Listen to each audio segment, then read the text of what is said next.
ବହୁତ ହେଇଗଲା ଆଉ ହବନି। ଆଜି ଫଗୁଣ ମାସ ପଶିଲା, ଏଇ ଫଗୁଣରେ ଯଦି ମୋ ବୋପା ମତେ ମୂଳ ମୁକୁଟ ନ ପିନ୍ଧେଇଛି ତାହେଲେ ମୁଁ ବୁଲି ବୁଲି ଚାରିଆଡେ କହିବି ମନ୍ତ୍ରୀ ମହାନ୍ତି ମୋ ବାପା ନୁହଁ, ମୋ ବାପା ହଉଛି ସେ ଖାଲି ପାଦିଆ ଉପପ୍ରଧାନ। କେଉଁ 35 ହେଲାଣି ମୋ ବାହାଘର କରୁନି, ଆଉ କଣ ପାଣି ପାଉଡର ହେଲେ ବାହା ହେବି? ଆଜ୍ଞା ନମସ୍କାର।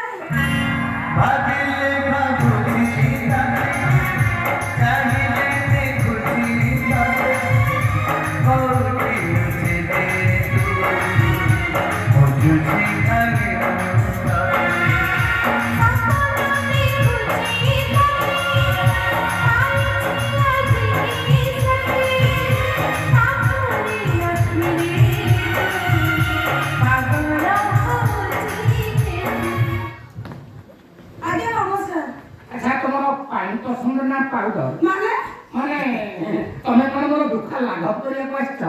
ମାନେ ଭଗବାନ ତମକୁ କଣ ମୋର ବୁଝିବା ପାଇଁ ପଠେଇଛନ୍ତି? ଇଏ ଲୁହ ଲୁହ ଲୁହ କଥା କଣ ଆଜ୍ଞା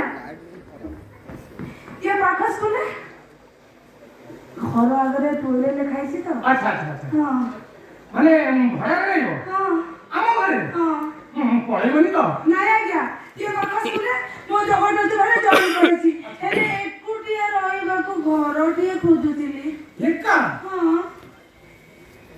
ତମେ ବାହା ହେଇନ? ନା ହେ ଭଗବାନ, ଆଜି ମତେ ମିଳିଗଲା ମନ ମୟୂରୀ, ଛାଡ଼ିବିନି ତୁମକୁ ଯିବି ପଛେ ମରି, କୋଉଦିନ ଖୋଜି ଖୋଜି ପାଇଛି ତୁମକୁ ଆଜି, ତୁମେ ମୋର ମନ ମୟୂରୀ, ତୁମେ ମୋର ମନ ମୟୂରୀ। ଆରେ ବାড়ি পোষা জগরিকিয়া মন ময়ূরী না তোমা ঘর পছপট কুকুড়া ভারি।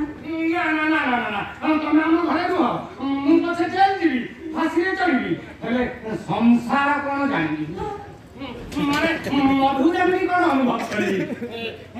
ମୋବାଇଲରେ ସେ ଯୋଉ ଭିଡିଓ ଗୁଡା ଚାଲିଲା ବେଳେ ଯୋଉ ଉଦ୍ଦୀପକ ଶବ୍ଦ ଶୁଭେ, କାହିଁକି ଶୁଭେ, ତାର ମୁଁ ସତ୍ୟତା ପରୀକ୍ଷା କରିବି। ଆଚ୍ଛା ତମ ନାଁ କଣ କହିଲ? মনা মনা হতে পারি। पूरा डीजे ना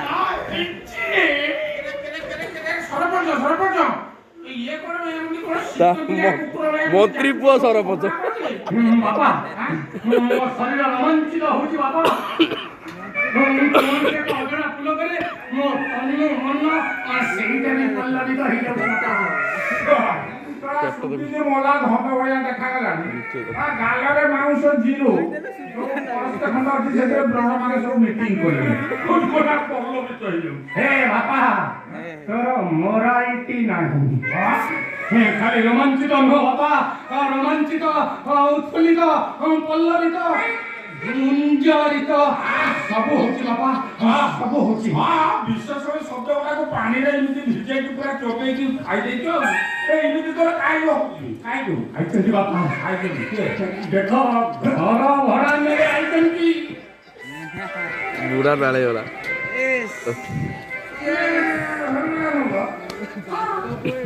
কথা কଣ କି ଆଜ୍ଞା ଆପଣଙ୍କୁ ଫୋନ କରିଥିଲି, ଆପଣ କହିଥିଲେ ଆସିବା ପାଇଁ, ଆପଣଙ୍କ ଘର ଫାଙ୍କା ଅଛି? ସତ କହୁଛ? ହଁ ତମେ ଘରେ ଆଣବ? ହଁ ତମେ ମତେ ଫୋନ କରିଥିଲ? ହଁ ସତ କହୁଛ? ଆପଣଙ୍କ ଘର ଖାଲି ଅଛି ତ? ନାଳେଇଲା ନାଳେଇଲା ଘର ଫାଙ୍କା କଥା, ତମେ କୋଉ ଘରେ ନବ? ତମେ ତମେ ମୋ ବେଡରୁମରେ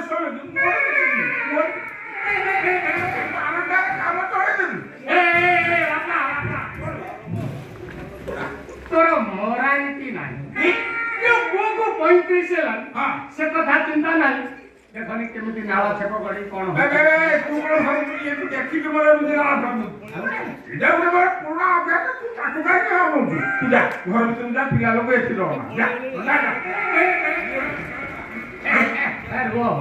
ଏ ବାପା ତୋର ଜମା ମୋରାଲିଟି ନାହିଁ।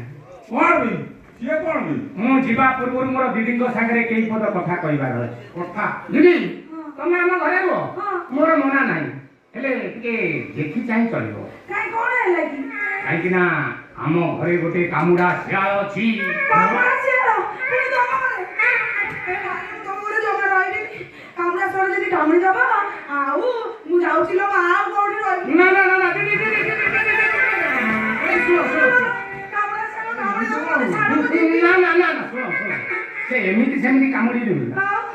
ତାକୁ ପ୍ରଶ୍ରୟ ଦେଲେ ସିନା ସେ କାମୁଡ଼ିବ। ହଁ। ପଚାରିନା ସେ କାମୁଡ଼ା ଶିଆଳଟା କିଏ? କିଏ? ମୋର ଏଇ ବାପା। କଣ ବୋଲି କହିଲି? କେବଳ ତମରି ପାଇଁ, କେବଳ ତମରି ପାଇଁ ୟା ପୂର୍ବରୁ ଯୋଉ ଦିଦି ରହୁଥିଲେ ଛାଡ଼ିକି ପଳେଇଲେ। ବୁଝିଲ ଦିଦି? ୟା ପୂର୍ବରୁ ଜଣେ ଦିଦି ରହୁଥିଲେ। ଭାରି ବଢିଆ ଦିଦି। ସେଟା ଦିଦି ନା ଦେଶୀ ଗାଈ? ସେ ଗାଁ ଘୁରୁନ୍ତୁ। ଏଇ ମୋର ବାପା। ହଁ। ସେ ଦିଦିଙ୍କୁ ଧରମୋହରୀ କଲା, ତାଙ୍କ ପାଖରେ ବସା ଉଠା କଲା। ଥରେ ଠିକ ରାତି 10ଟା ବେଳେ ତାଙ୍କ ରୁମରୁ ଖାଲି ଏଇ ସାଉଣ୍ଡ ଶୁଭିଲା। ମୁଁ ଯାଇ ଦେଖେ ତ ସେ ଦିଦି ଖାଲି ଗାଈ ଭଳିଆ ମାରି ପକଉଛନ୍ତି, ପୁରା କାନ୍ଥ ବାଡ଼ ରାମ୍ପି ପକଉଛନ୍ତି, ପୁରା ପୁରା ସିମେଣ୍ଟ ଧରି। ତାଙ୍କର କିଛି ରୋଗ ଥିଲା କି? ଏ ନା, ଆଉ? ସେ ମୋର ଏଇ ବୋପା ପାଇଁ। ହଁ। ତମ ବାପା କଣ କଲେ କି? ନା କରିଛି କଣ? ଠିକ ଟାଇମ ପୁରା ଫୋନ ଆସିଲା, ମୁଁ ପଳେଇଗଲି। ଆଉ କଲି କଣ? କିଛି କହିନି କହିନି କଣ ଆଉ କରିବି? କଣ କରିବି? ଏଇ ମୋର ବାପା। ସେ ଦିଦିଙ୍କୁ ଡେଲି ଡେଲି ଆଣି ମିଠା ପାନ ଦିଏ। ସେ ଦିଦି ଖାଏ। ଦିଦି କଣ ହେଇଛି? ବାପାକୁ ବଦନାମ ଦଉଛୁ, ତୋତେ ଅଭିଶାପ ଦେବି। ତୋ ଅଭିଶାପ ଜମା କାମ କରିବନି। କଣ ହେଲା? ତାପରେ କଣ ହେଲା କହୁନା? କଣ ହେଇଛି? ଥରେ ମୋ ବାପା ସେ ଦିଦିଙ୍କୁ ପାନ ଭିତରେ କଣ ପୁରେଇକି ଦେଇଦେଲା କେଜାଣି। ସେ ଦିଦି ତ ଖାଲି ଖାଇ ଦେଇଛନ୍ତି ଆଉ। ତାପରେ ଅସମ୍ଭାଳ ହେଇନଥାନ୍ତେ ଭାଇ। ଠିକ ଟାଇମରେ ମୋର ଫୋନ ଆସିଲା, ମୁଁ ପଳେଇଲି। ମୁଁ ଥିଲେ ତାକୁ କଣ୍ଟ୍ରୋଲ କରିଦେଇଥାନ୍ତି। କଣ ଦେଇଥିଲେ? କହିନି କହିନି କହିନି। ଆଉ କଣ ବାକି ରଖିଛୁ? କହିବୁ କହିବୁ ଧନ କହୁଛି। ଟାବଲେଟ। ଟାବଲେଟ? କିଲୋ ମାଲୋ, କି ଟାବଲେଟ ଦେଇଥିଲି? ଯାହାକୁ ଖାଇଲେ ଗାଈ ଗରମ ହୁଅନ୍ତି। ଦିଦି ତମେ ଆମ ଘରେ ରୁହ, କିନ୍ତୁ ହେଲେ ମୋ ବା ଠାରୁ କିଛି ଖାଇବନି, ନହେଲେ ସେ ଦିଦି ଭଳିଆ ହମାଇବ ଯେ। ଅବଶ୍ୟ ମୁଁ ଅଛି। ତୁ କଣ କରିବି? ତୁ କଣ କରିବି? ମୁଁ କଣ କରିବି? ଏ ବାପା, ତୋର ମୋରାଲିଟି ନାହିଁ। ଯୁଗ ଆସି କୋଉଠି ହେଲାଣି? ଏ ମୋବାଇଲ କା ଜମାନା। ମୁଁ ବା ସବୁ ଦେଖି ଦେଖି ଶିଖି ଯାଇ। ଦିଦି ଦେଖୁଛ ନା ଏଇଟା କେଡେ ବଡ ଅଭଦ୍ର। ମୁଁ କହୁଛି ରାତି ଦିଟାରେ ସେ ଘର ଭିତରେ ଏମିତି ସଣ ସଣ ଶବ୍ଦ କହୁଛି। ତୁ ସେଗୁଡା ସବୁ ଦେଖୁଛୁ ନା ବେ?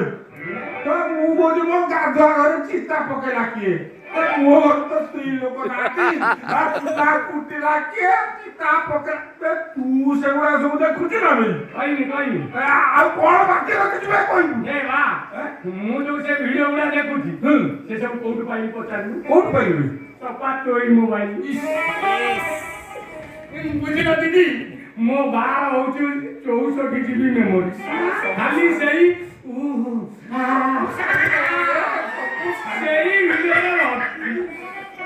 ଦିଦି ତମେ ଆମ ଘରେ ରୁହ, ପୁରା ବିନ୍ଦାସରେ ରହିବ। ତମେ ବିଶ୍ୱାସ କର, ମୁଁ ତମ ପଛରେ ପୁରା ଛାଇ ହେଇ ରହିବି।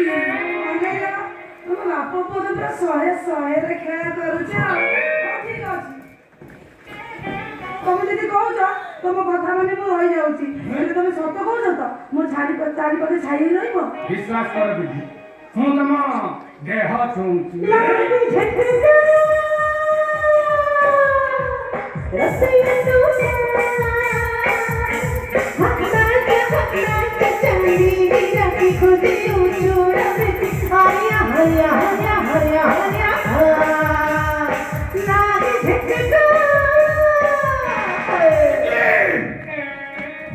ଘର ଭଡ଼ା ମାସକୁ 3000 ଟଙ୍କା 1 ତାରିଖରେ ପଇଠ କରିବ।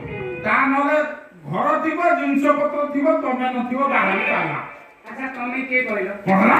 ମୁଁ କିଏ? ମୁଁ ଏ ଘର ମୁରବି, ପଚାରିବ ମୁଁ କିଏ? ହେ ବାପା, ତୋର ମୋରାଲିଟି ନାହିଁ। କଣ ଗୋଟେ ମତେ ବା 35 ହେଲାଣି। ମୁଁ ବି ଏ ଘର ମୁରବି। ବେଶୀ କଥାବାର୍ତ୍ତା କଲେ ଜରାସନକୁ ପଠେଇ। ସାଇଡରେ ମୁଁ ଦିଦି ରୁମ୍ ଦେଖୁଛି। ଆସ ଦିଦି ମୁଁ ସରପଞ୍ଚ ତାକୁ ଆଇଡି ରୁମ୍ ଦେଖି ଦବୁ ବେ ଏ ବାପା ଏଇଟା କମନ ବାଥରୁମ ଅଛି ମୁଁ ମୋ ରୁମ ସାଇଟା ଦେଖେଇ ଦଉଛି ସେଇଟା ପୁରା ଆଟାଚ ବାଥରୁମ ବାପ କଥା ରଖିବେ ଅନ୍ୟଥା କରିବୁନି ମତେ ଟିକେ ସୁବିଧା ହବ ଏ ବାପା ତୁ ଏବେ ତୋ କାନ୍ଥରେ ଚିତା ପକା ଆଜି ସିନା ଅନନ୍ତବାକୁ ମନା କରିଦେଲୁ ହେଲେ ସୁଯୋଗ ଦେଖି ତା ହାତ ହାଣ୍ଡିରେ ପକେଇ ଦେଲି